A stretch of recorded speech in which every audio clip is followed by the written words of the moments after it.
ओम शांति। कुछ घड़ियां पहले स्वचिंतन करेंगे।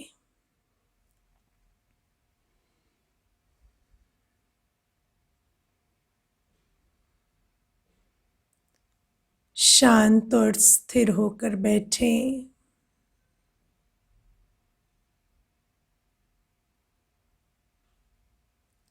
और अपने आप से पूछें,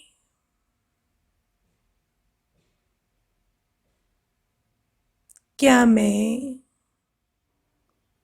जीवन में चलते हुए अपने आप को एक एक्टर, एक पार्टधारी समझकर चलती हूँ?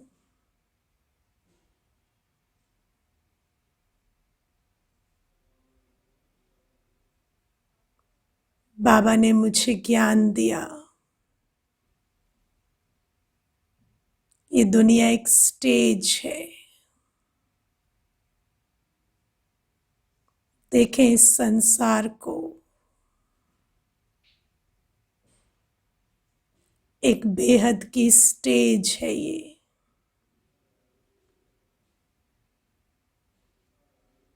जिस पर मैं एक्टर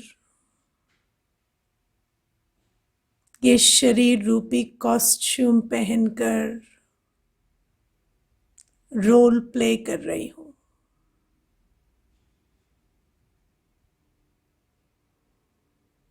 क्या सारे दिन ये याद रहता है कि मैं मात्र एक एक्टर हूँ?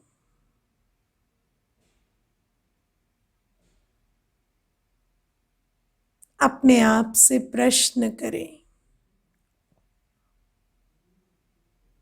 जब मैं अपने आप को एक्टर समझती हूँ तो मेरे अंदर क्या गुण, क्या निशानियां, क्या विशेषताएं दिखाई देंगी?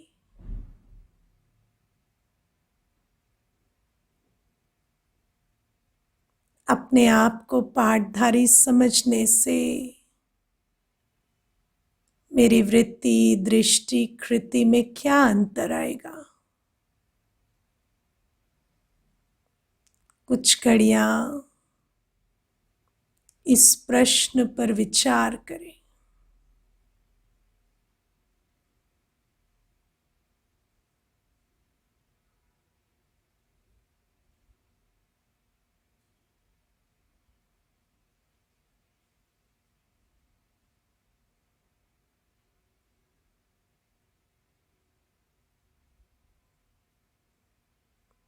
ओम शांति। विचार किया प्रश्न पर? जो अभी प्रश्न पूछा उसके बारे में योग में विचार किया? किस किस ने किया? हाथ उठाओ, किस किस ने विचार किया? ठीक है, अब मुझे बताओ, क्योंकि ये प्रश्न आज क्यों पूछ रही हूँ, क्योंकि आज मुरली में बाबा ने क्या कहा? बाबा ने कहा तुम्हारे में भी नंबरवार हैं जो अपने को पार्टधारी समझते हैं इस ड्रामा में। नंबरवार मतलब नंबर वाइज, सब एक जैसा नहीं समझते हैं, सब डिफरेंट इंटेंसिटी में अपने आप को पार्टधारी या एक्टर समझते हैं इस ड्रामा में। जब बाबा आए तो बाबा ने हमें बताया कि ये दुनिया एक ड्रामा है, ये एक स्टेज है, नाटकशाला है, और जो भी यहाँ चल रहा है ये एक ड्रामा है, और इस ड्रामा में हम एक्टर हैं।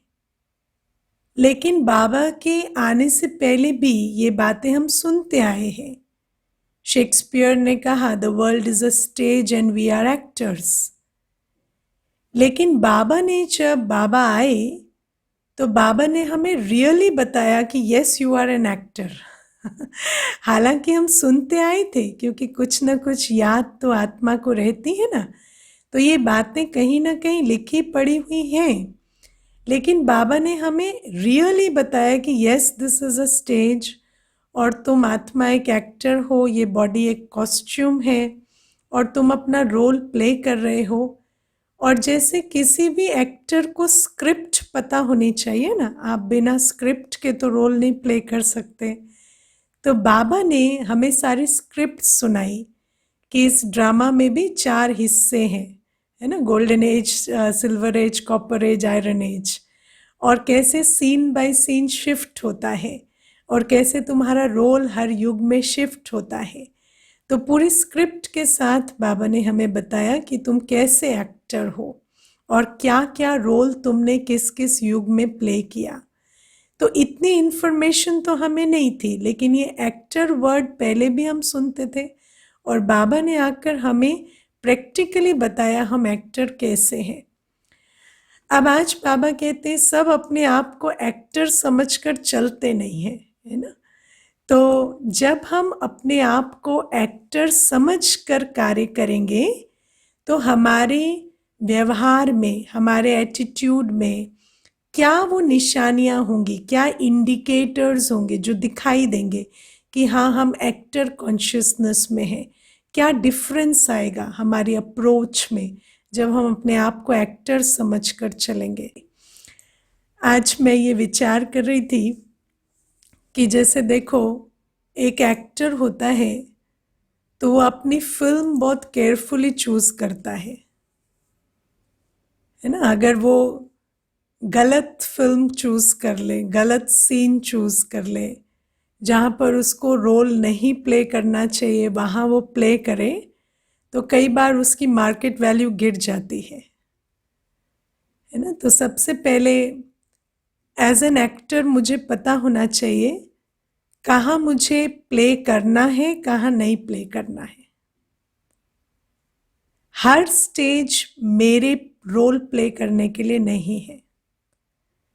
कई बार हमारे आसपास कोई सिचुएशन है, कोई परिस्थिति है जहाँ पर हमारा कोई रोल बनता नहीं है ना, वहाँ पर हम एक्ट ना करें।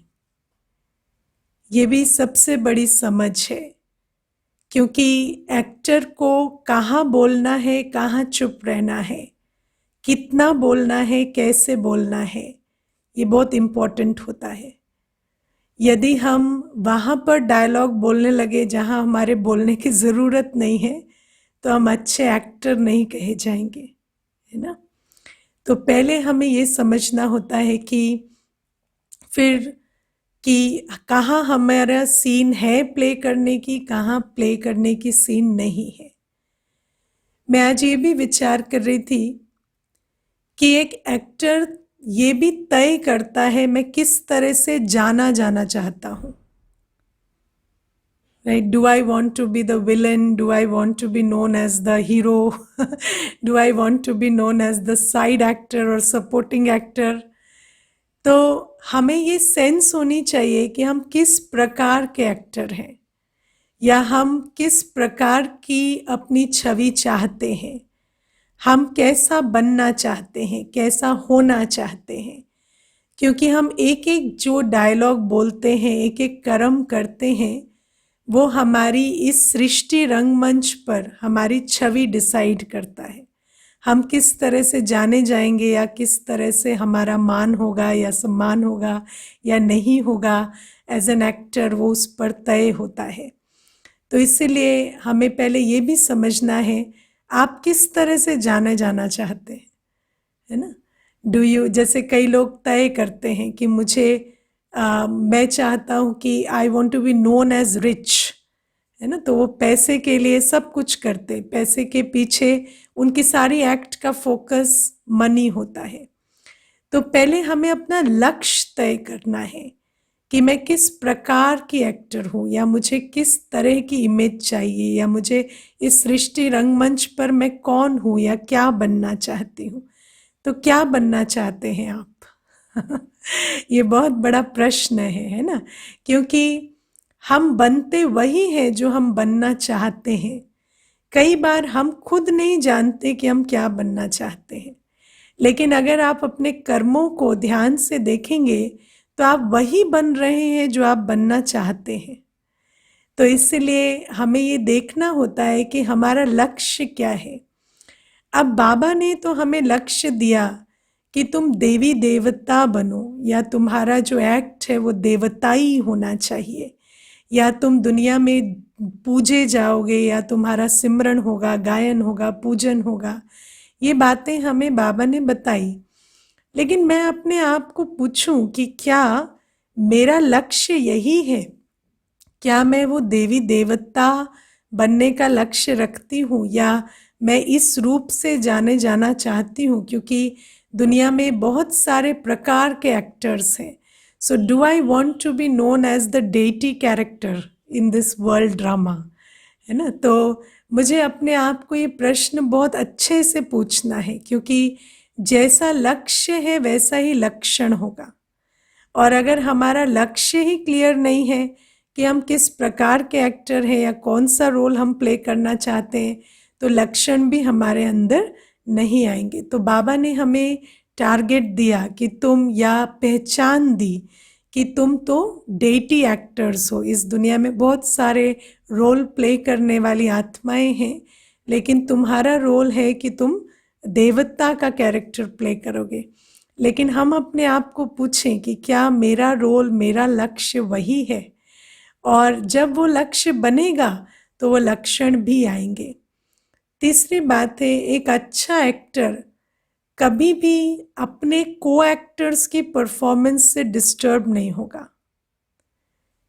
उसको पता है कि मुझे किस तरह का रोल प्ले करना है, मुझे कैसा बनना है, मेरी परफॉर्मेंस मेरी क्रेडिबिलिटी डिसाइड करेगी, है ना? अगर एक बहुत बुरी फिल्म है जिसमें 5 एक्टर्स हैं और सब बहुत बुरी परफॉर्मेंस दे रहे हैं, तब भी एक एक्टर है जो बहुत अच्छी परफॉर्मेंस दे रहा है, तो उसकी परफॉर्मेंस के कारण उसको अवार्ड मिल जाएगा, भले ही वो फिल्म, है ना, हिट हो या फ्लॉप हो या कुछ भी हो। ऐसे ही बाबा कहते, तुम समझो कि तुम्हारे को एक्टर्स की परफॉर्मेंस से तुम्हें कोई मतलब नहीं है। वो सामने गुस्सा करें, ईगो रखें, जो भी करें, अगर तुम अपना रोल सही से प्ले कर रहे हो तो तुम्हारी जो इमेज है वो एक देवता कैरेक्टर की बन जाएगी, और तुम्हें आगे देवता का रोल मिल जाएगा, है ना? क्योंकि अपने आप को एक बार प्रूव कर लेते हैं तो नेक्स्ट फिल्म में उनको रोल मिल जाता है। अगर एक अच्छा हीरो वाला रोल अच्छा प्ले करता है तो नेक्स्ट फिल्म में हीरो को कास्ट कर लिया जाता है ना? उस एक्टर को हीरो के रूप में कास्ट कर लेते हैं। तो बाबा कहते हैं अभी टाइम है ऑडिशन देने का कि आपको क्या बनना है सतयुग में। और अगर आप अभी डिस्पाइट सर्कमस्टेंसेस, डिस्पाइट आपके को एक्टर्स का कोई भी परफॉर्मेंस है, अगर आप अपने डेटी कैरेक्टर में दिन रात रह सकते हैं तो नेक्स्ट सतयुग से लेकर त्रेता युग तक डेटी का रोल आपका है ना? तो ये जो रोल की ऑडिशनिंग अभी हो रही है, तो हमें समझना है कि जैसे एक एक्टर के लिए सिर्फ ये मैटर करता है कि उसका परफॉर्मेंस कैसा रहा और उसके हिसाब से उसको उसका रोल या उसकी सीन या उसकी फिल्म मिलती जाती है, ऐसे ही इस दुनिया में और कुछ भी अब मैटर नहीं करता। सिर्फ एक चीज़ मैटर करती है कि हम सेकंड बाय सेकंड क्या रोल प्ले कर रहे हैं, उसके हिसाब से हमारा क्या संस्कार बन रहा है, क्या कर्म बन रहा है, और इस दुनिया में हमारी क्या पहचान बन रही है, और उसी के आधार से हमें सतयुग में जाने के लिए या सतयुग में हमारा क्या रोल होगा वो डिसाइड हो जाएगा। तो हमें इन बातों को अब समझना है। अब बाबा आज एक बहुत सुंदर बात कहते कि जब देह अभिमान आता है तो सारी गड़बड़ हो जाती है। देह अभिमान मीन्स बॉडी कॉन्शियसनेस, जिसको सिंपल भाषा में कहते हैं ईगो। तो जब ईगो आती है तो सारी प्रॉब्लम शुरू हो जाती है। अब ईगो में ऐसा क्या होता है जो वहाँ सारी गड़बड़ हो जाती है? तो आप देखो कि हमारे हम आत्माओं की आज बहुत सारी आइडेंटिटीज़ हैं। हमारी एक फिज़िकल आइडेंटिटी है, सोशल आइडेंटिटी है, प्रोफेशनल आइडेंटिटी है, रिलीजियस आइडेंटिटी है, नेशनल आइडेंटिटी है, और इसके बाद एक स्पिरिचुअल आइडेंटिटी है ना? या सबसे पहले स्पिरिचुअल है पर अभी सबसे लास्ट हो गई है। तो अगर हम देखें तो हमारी स्पिरिचुअल आइडेंटिटी के अलावा बाकी जो भी कुछ है वो ईगो बेस्ड है, वो बॉडी कॉन्शियस है, वो शरीर के द्वारा हमें मिली है, वो शरीर से संबंधित है। लेकिन और जब हम ईगो में रहते हैं या बॉडी कॉन्शियसनेस में रहते हैं तो हमारे ये वाले जो अस्तित्व है ना, हमारी physical identity, social, professional, religious, national, ये वाली आइडेंटिटीज हमारी स्पिरिचुअल आइडेंटिटी से ज़्यादा अहमियत रखने लगती है। हमारा जो ग्लास है, जो जिससे हम सब चीज़ों को तौलते हैं ना, वो बुद्धि पर ऐसा पर्दा पड़ जाता है कि हमें ये नहीं नज़र आता कि आत्मा के लिए क्या इम्पोर्टेंट है।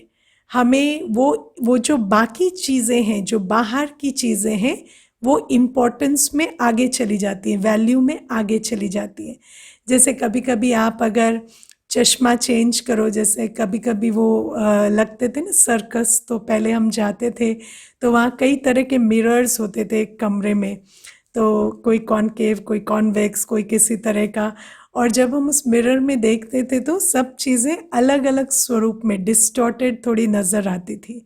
तो ऐसे ही आप देखो, जब ग्लास बदलता है तो हर चीज़ का साइज़, हर चीज़ की वैल्यू चेंज हो जाती है।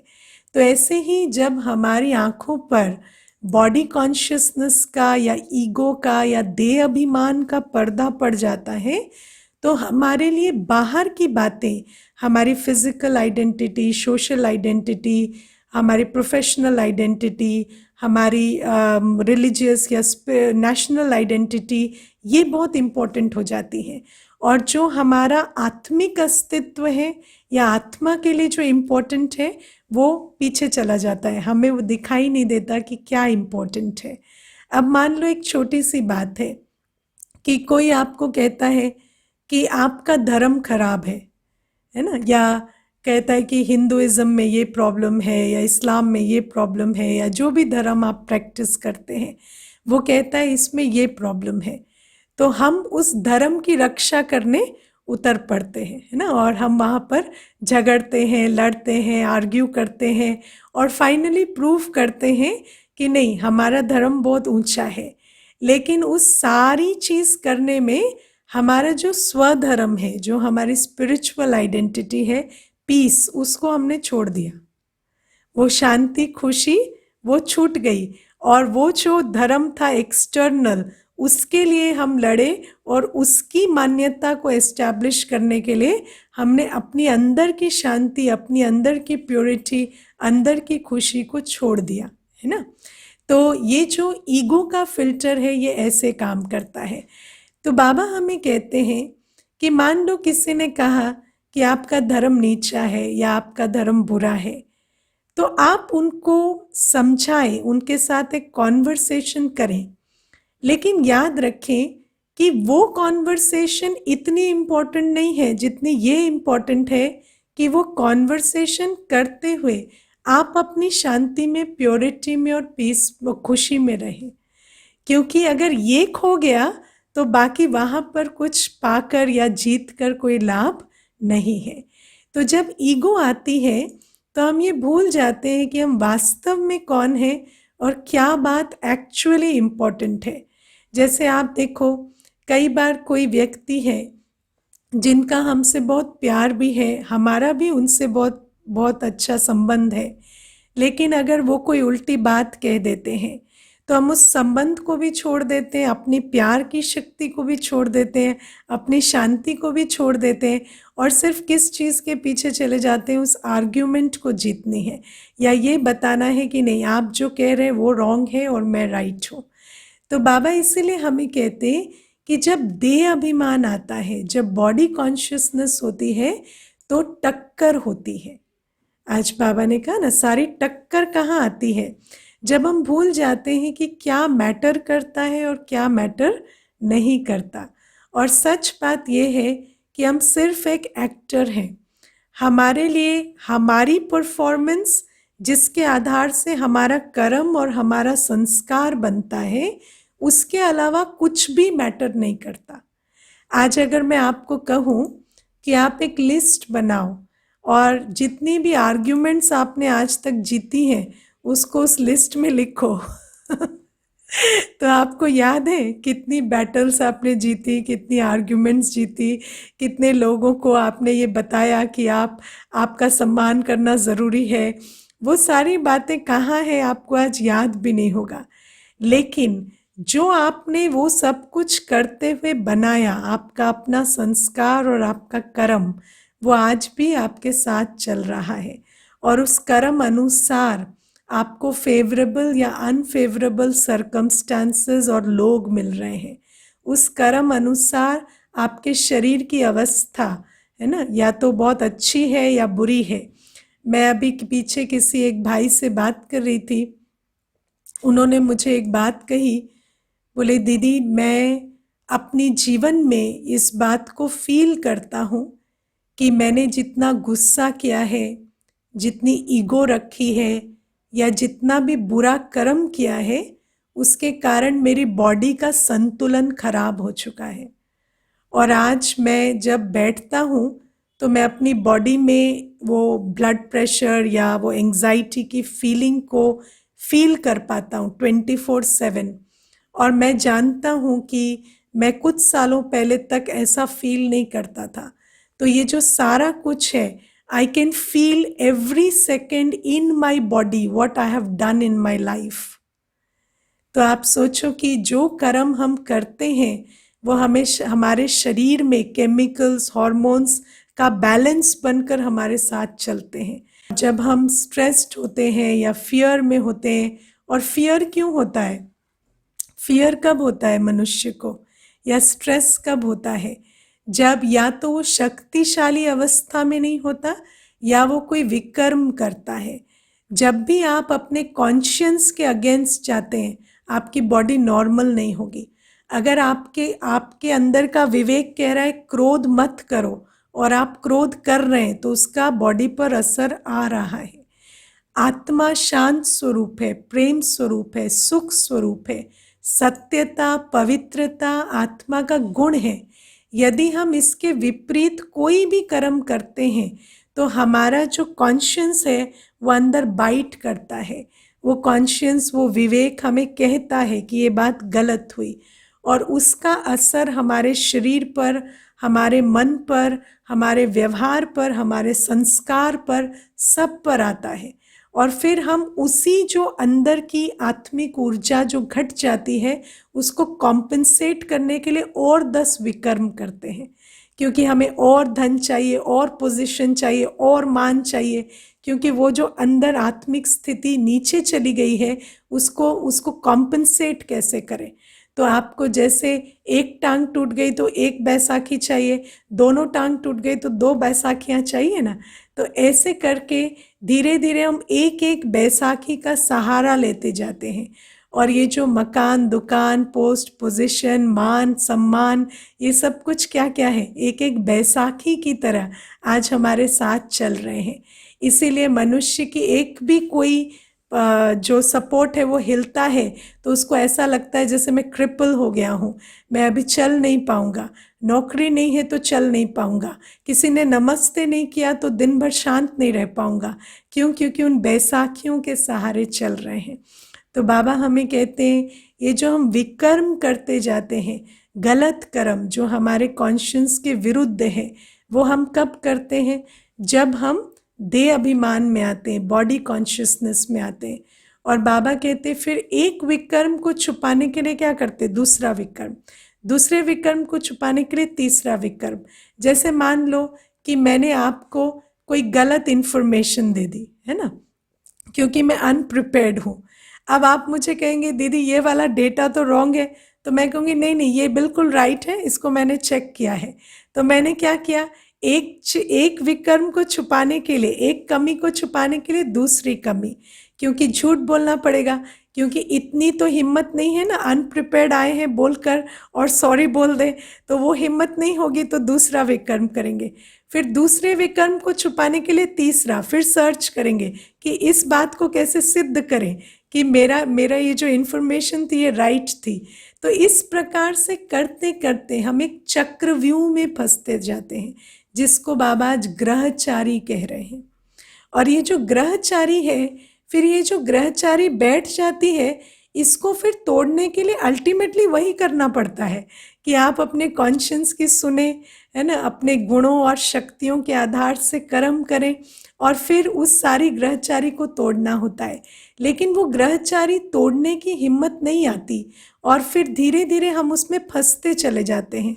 मुझे एक बार मैं टीनेजर्स का प्रोग्राम करा रही थी, तो एक बहन थी, मेरे ख्याल 17-16 ईयर्स की होगी। तो मैं उनको वहाँ पर पूछ रही थी कि आप झूठ बोलते हैं सभी? तो सभी कहते हैं हाँ। तो मैंने कहा झूठ क्यों बोलते हैं? तो कहते डर लगता है। तो मैंने कहा डर किस बात से लगता है? तो बोले सच बोले तो डांट पड़ेगी। तो फिर मैंने उनको कहा कि लेकिन झूठ बोलने के बाद क्या होता है, कौन अपना अनुभव सुनाएंगे? तो मुझे वो जो 16-17 ईयर्स की वो कन्या थी, वो बहुत अच्छी बात कहती है कि दीदी एक बार एक जीवन में गलती हो गई मुझसे। अब उस गलती को छुपाने छुपाने छुपाने के चक्कर में कि इसमें डांट ना पड़े, मम्मी पापा को कोई मौका ना मिल जाए हमें सुनाने का या मुझे ये कहने का कि तुम गलत हो, और फिर कहती है अल्टीमेटली वो बात इतनी बड़ी हो गई कि पुलिस केस तक बन गया। और फिर कहती है उसके बाद मुझे जाकर मम्मी पापा के पास बैठना पड़ा और मैं बहुत रोई, और मैंने जब मम्मी पापा को सारी बात बताई तो आपको पता है उन्होंने मुझे कुछ भी नहीं कहा। उन्होंने मुझे गले लगाया और बोला कोई बात नहीं बेटा, सब संभालेंगे हम। और फिर हम सब ने मिलकर उस प्रॉब्लम को सॉल्व किया। और उस दिन मेरे मन में आया कि क्या होता अगर पहले ही दिन कह देती ये बात आकर कि ये गलती हो गई है, और वो बात उसी दिन करेक्ट हो जाती। लेकिन कितनी बड़ी बात हो गई। लेकिन आप सोचो ये बात सिर्फ झूठ के बारे में नहीं है, ये बात हर चीज़ के बारे में है। हम क्रोध करते हैं, क्रोध करने के बाद हम अपनी इमेज को ऐसा बना देते हैं कि क्रोध करते ही चले जाते हैं। क्योंकि अगर आप एक दिन गुस्सा करते, 2 दिन गुस्सा करते, तीसरे दिन अगर गुस्सा नहीं करते तो you are not living up to your image. तो फिर वो क्रोध करते चले जाते हैं और हम अपनी इमेज को बचाने के लिए अपने सारे गुणों को खो देते हैं, अपने अंदर की शांति को खो देते हैं। तो बाबा हमें यही बातें आज समझा रहे हैं कि देह अभिमान में मत आओ।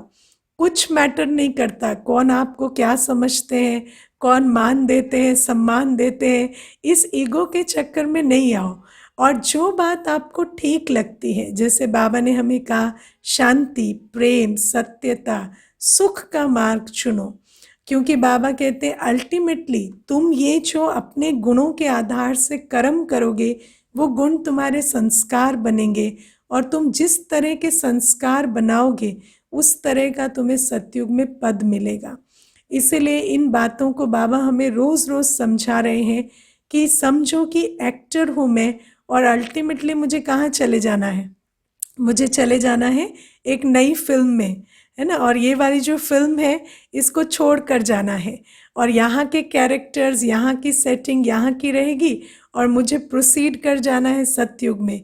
तो सतयुग में जो भी मुझे चाहिए, सतयुग में जो गुण चाहिए, शक्तियाँ चाहिए, उस पर मुझे फोकस करना है। और बाबा कहते हैं देह अभिमान में नहीं आना है। अब सबसे बड़ी प्रॉब्लम है देह अभिमान में आए कैसे नहीं क्योंकि देह अभिमान तो ऐसे एकदम इमीडिएटली आ जाता है ना, पता भी नहीं लगता। तो बाबा कहते हैं कि देह अभिमान में नहीं आने के लिए देही अभिमानी पने की प्रैक्टिस करनी पड़ेगी। जिस समय, इसीलिए बाबा हमें जो अमृत वेले का सिस्टम बताते हैं, अमृत वेले सुबह 4 से 4:45, जिस समय पर कोई परिस्थिति नहीं है, कोई ट्रिगर नहीं है, बाबा कहते बिल्कुल शांति में बैठकर इस अनुभव में स्थित हो जाओ कि मैं सिर्फ एक आत्मा हूँ, एक सितारा जो परमधाम से आई हूँ, जिसको परमधाम जाकर फिर सतयुग जाना है। अपने गुणों को, अपनी शक्तियों को याद करो और उस स्मृति में 45 मिनट बैठो। अपने पिता को, अपने घर को याद करो, स्मृति में बैठो। क्योंकि अगर हम, जैसे एक योद्धा होता है ना, तो यदि वो अपनी तरकश में तीर ना भरे, है ना, और प्रैक्टिस ना करे अपने सारे टूल्स को और चला जाए युद्ध करने, तो उसका क्या होगा? वो मारा जाएगा, है ना।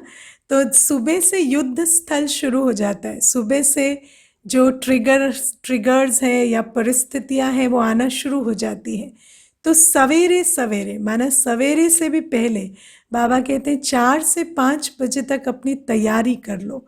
क्योंकि अगर तैयारी नहीं करेंगे तो जैसे ही कोई छोटी सी भी बात होगी तो बॉडी कॉन्शियसनेस या ईगो पर अटैक होगा और उस अटैक में हम सक्यूम करेंगे और वहाँ पर कुछ ना कुछ नेगेटिव थॉट या नेगेटिव कर्म हम बनाएंगे। और वो कर्म कब फीलिंग बनेगा, है ना, वो थॉट कब फीलिंग बनेगी, वो कर्म कब संस्कार बनेगा, हमें पता ही नहीं चलेगा। आप एक छोटी सी बात देखो, आप में से कौन कौन है जो थॉट लेवल पर डिटेक्ट कर पाते हैं कि मुझे ये थॉट आया? थॉट लेवल पर डिटेक्ट कर पाते हैं, है ना। क्योंकि मोस्टली हम ये नहीं कर पाते। हम जब फीलिंग बन जाती है ना, तब डिटेक्ट करते हैं, या कभी कभी तो कर्म में आने के बाद डिटेक्ट होता है कि ये मेरे अंदर थॉट चला होगा। क्योंकि हम इतने अवेयर नहीं होते कि हमारे अंदर क्या विचार चल रहे हैं। जब भी हम किसी से मिलते हैं, किसी सिचुएशन में होते हैं, तो हमारा सारा फोकस कहाँ चला जाता है? उस व्यक्ति पर या उस सिचुएशन पर। हमारा फोकस अपने पे नहीं रहता कि मैं क्या सोच रही हूँ या मैं क्या कर रही हूँ। हमारा फोकस कहाँ चला जाता है? वहाँ क्या हो रहा है या वो क्या कर रहे हैं।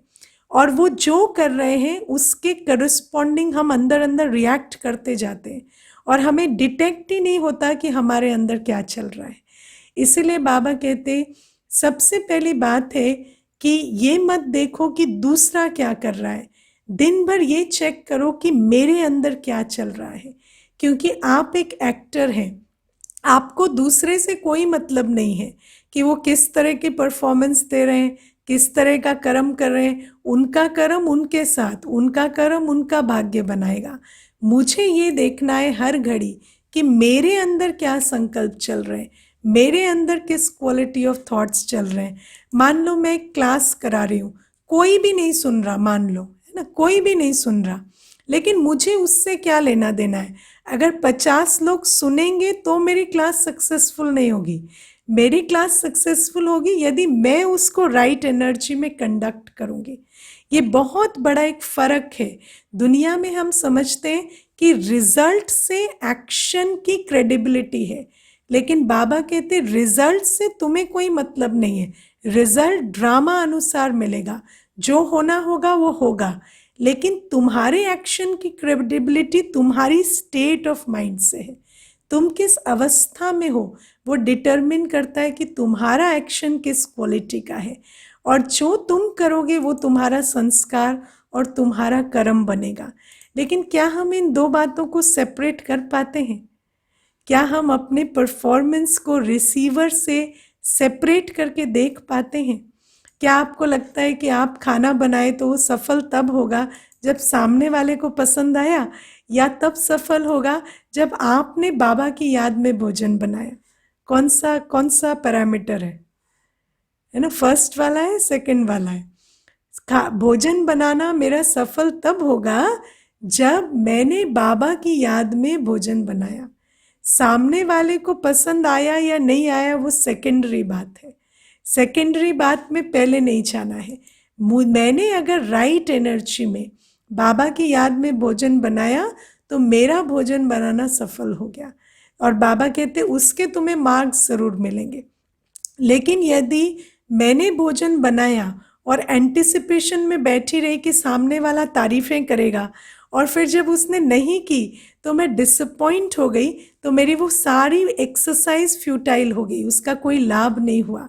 क्योंकि वो सारी एक्सरसाइज में मेरे अंदर की जो एनर्जी है वो डिस्टर्ब रही, वो शांति की या संतुष्टता की नहीं रही। तो बाबा ये बातें हमें बार बार समझा रहे हैं कि बॉडी कॉन्शियस मत बनो। जो बाहर है वो मैटर नहीं करता, ना कोएक्टर्स का अप्रूवल मैटर करता है, ना अप्रिसिएशन मैटर करता है, ना बाहर की सेटिंग मैटर करती है। क्या मैटर करता है कि आप संतुष्ट है या नहीं अपने कर्म से। और वो कब होगा? जब आप राइट एनर्जी में राइट कर्म करेंगे। लेकिन आप वो राइट एनर्जी में राइट कर्म तब कर सकेंगे जब आप इन सारे चक्करों से निकलेंगे, क्योंकि ये सारे चक्कर में पड़कर हमारी एनर्जी गलत हो जाती है और हम वो कर्म कर ही नहीं पाते जिसके हम काबिल हैं। तो बाबा कहते तय करो कि तुम्हारी विशेषता क्या है, तुम्हारी काबिलियत क्या है, और उस अनुसार तुम कर्म करते चलो, चाहे कोई रिसीव कर रहा है या नहीं कर रहा है। और धीरे धीरे बाबा ने हमें ये भी नियम बताया है कि जब तुम ऐसा करते जाओगे तो ऐसा नहीं हो सकता कि एक अच्छा एक्टर फेमस ना हो। तो अगर पहले हम इन क्लचेस से निकल जाएं, इन चक्करों से निकल जाएं और हमारी एनर्जी, हमारी परफॉर्मेंस, हमारा कर्म राइट हो जाए, तो धीरे धीरे मे बी 10 साल लगे, 12 साल लगे, लेकिन आसपास के आत्माएं भी उसको नोटिस करने लगेंगी और जो मान, जो सम्मान आप चाहते हैं वो भी आपको मिलेगा। लेकिन मान के चक्कर में यदि अपना अपमान खुद ही करते रहेंगे तो मान नहीं मिलेगा। इसीलिए बाबा हमें एक बहुत छोटी सी बात बताते हैं कि जैसे आप सूर्य आपके पीछे है तो परछाई आगे आगे चलती है ना, और परछाई के पीछे आप दौड़ते रहेंगे तो परछाई और आगे आगे चलेगी। लेकिन अगर आप पलट जाएं और सूर्य की तरफ मुख कर लें तो परछाई आपके पीछे पीछे आती है। ऐसे ही जीवन में ये जो ईगो है ना, जिस मान अपमान के चक्कर में हम इतना रहते हैं, वो ईगो हमारी इतनी फीड होती है यूनिवर्स से जब हम उसका चक्कर ही छोड़ देते हैं। तो बाबा कहते हैं जब इच्छाएं छोड़ दोगे, ईगो छोड़ दोगे, तो इतना मान, इतना सम्मान मिलेगा कि विचार भी नहीं कर सकते। लेकिन पहले छोड़ना पड़ेगा, तब मिलेगा। और बाबा कहते हैं सृष्टि का नियम अगर हम समझ जाएं कि इच्छा अच्छा नहीं बनने देती, और जो अच्छे बन जाते हैं उनकी इच्छाएं उनके पीछे पीछे पूरी होने के लिए भागती हैं।